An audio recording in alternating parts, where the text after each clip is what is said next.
네, 안녕하세요. 시사발전소 한지입니다.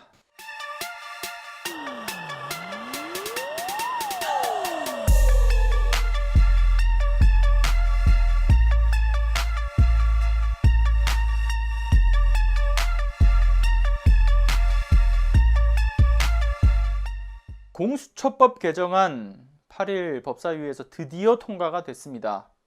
아주 기쁜 소식 여러분들도 전에 들으셨을 겁니다. 국힘에선 뭐 단체로 나서가지고 막 삿대질하고 언성을 높이면서 정말 과격한 반발을 이어나갔던 그런 가운데 민주당이 드디어 속 시원하게 일처리를 해주고 있는 그러한 상황이죠. 답답한 마음을 느끼셨던 분들 정말 많았을 겁니다.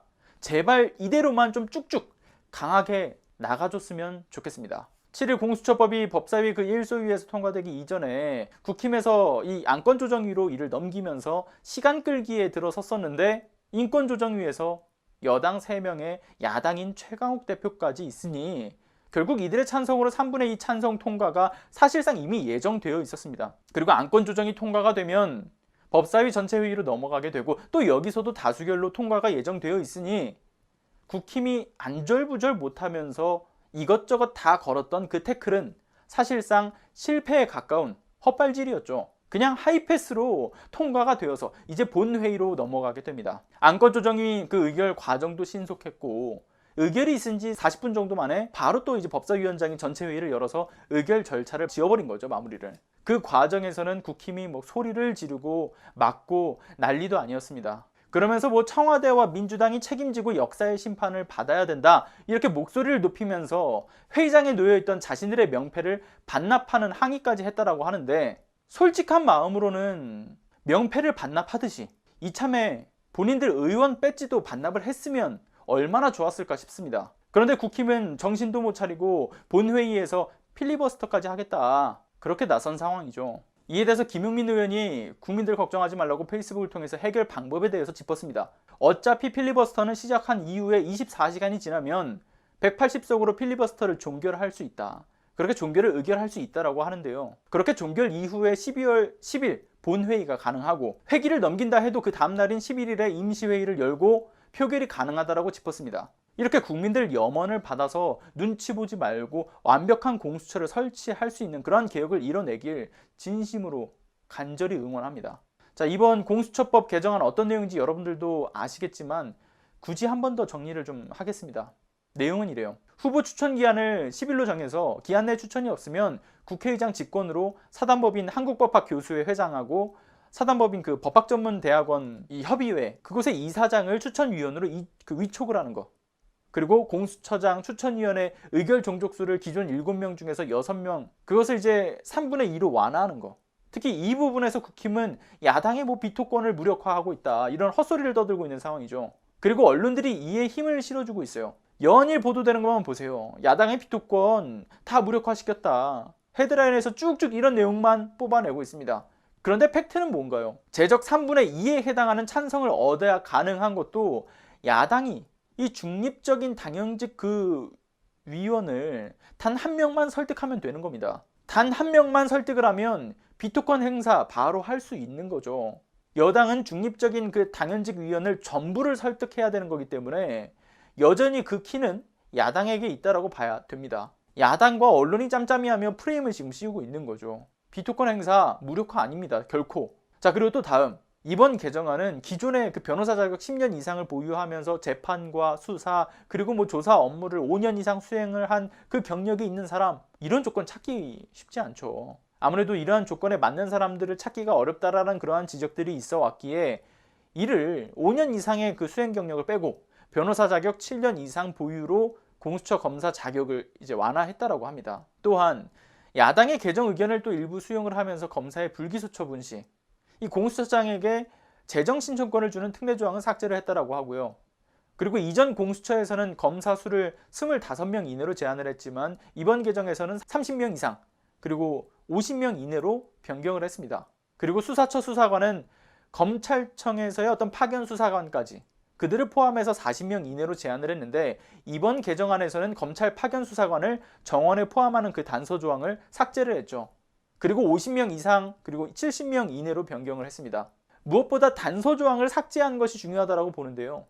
검찰청에서 반드시 파견 수사관을 받아야 했고 그 정원 안에서 그들을 활용했어야 됐던 그 전 규정과 달리 받지 않아도 되는 겁니다. 이로 인해 제2의 검찰 권력으로 변질될 우려 또한 어느 정도는 차단했다라는 거죠. 앞으로 더 차단해 가야 합니다. 그리고 무엇보다 이러한 개정들이 현재 구성된 추천위원회가 유효하다라는 그러한 부칙을 달면서 법안이 통과가 되면 바로 추천 절차에 들어갈 예정이라고도 하죠.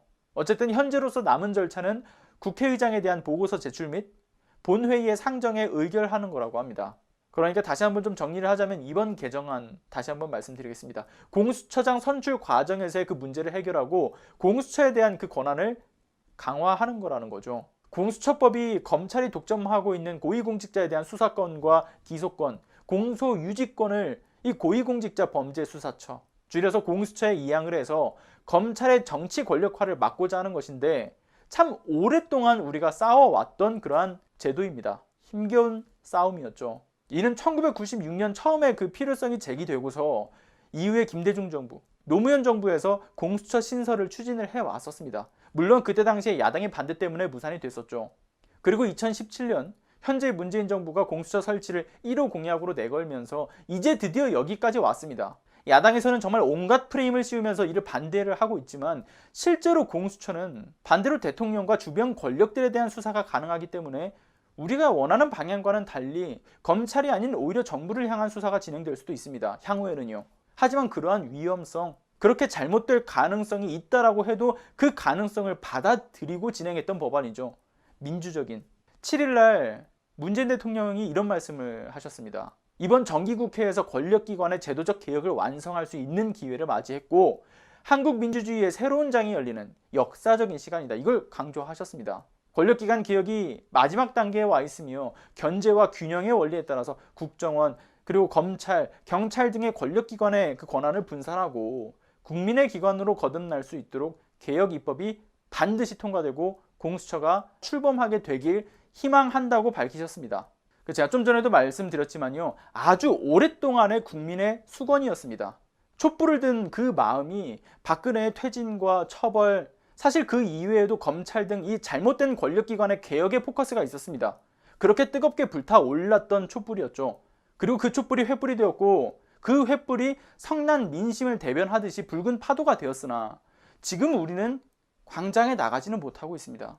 지금도 그때만큼 성나 있다라고 봐요. 그래서 매번 말씀드리지만 오프라인에서 그러니까 광장에 모여서 이 촛불을 들지 못하니까 온라인에서 촛불을 들고 검찰 개혁에 대해 적극적으로 목소리를 낼 그 필요성이 매우 큰 시기라고 봅니다. 그리고 끝날 때까지 끝난 게 아니죠. 여전히 우리는 어려운 시기에 놓여 있다라고 보고요.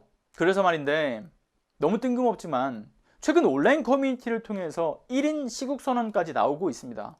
저는 이처럼 온라인을 통한 목소리를 모으는 과정이 매우 중요하다는 점을 다시금 강조를 하고 싶고 여러분들도 그러한 SNS를 통해서 이와 같은 시국선언을 함께 해주시기를 좀 부탁을 드리고 싶었어요. 저보다 먼저 하신 분들도 있겠지만 저도 좀 동참을 하는 마음에서 하겠습니다. 저는 좀 짧게 줄여서 하겠습니다. 나 한진이는 검찰개혁을 뜨겁게 지지한다. 나 한진이는 검찰개혁을 맹렬히 지지한다. 한 사람이 메아리 하나씩을 만들고 그 메아리가 모여 함성이 될 때까지 그 함성이 서초동을 뒤집어 엎을 때까지. 해당 시국선언 내용이요. 여러분들도 검색을 통해서 전문을 구하실 수 있고요. 해당 내용을 자신의 SNS에 올려서 동참을 좀 해주시기를 다시 한번 부탁드리고 싶습니다. 정말 중요한 시기라고 보고요. 그리고 시사발전소도 검찰개혁의 그 성공적인 그리고 정의로운 결과가 있기까지 끝까지 함께 한다는 점을 다시 한번 말씀드리고 싶고 그러한 의미에서 시국선언에 동참을 했습니다. 오늘은 여기까지 하겠습니다.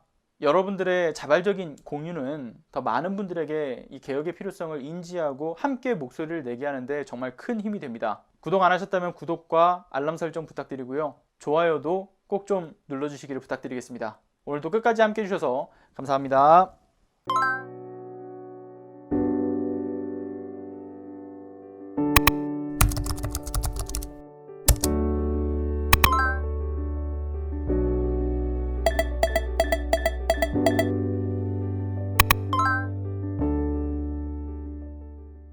안녕하세요. 시사발전소 소장 한지입니다. 시사발전소는 진실을 찾는 민주 언론으로서의 역할을 다하기 위해서 다양한 방법으로 활동을 이어나가고 있습니다.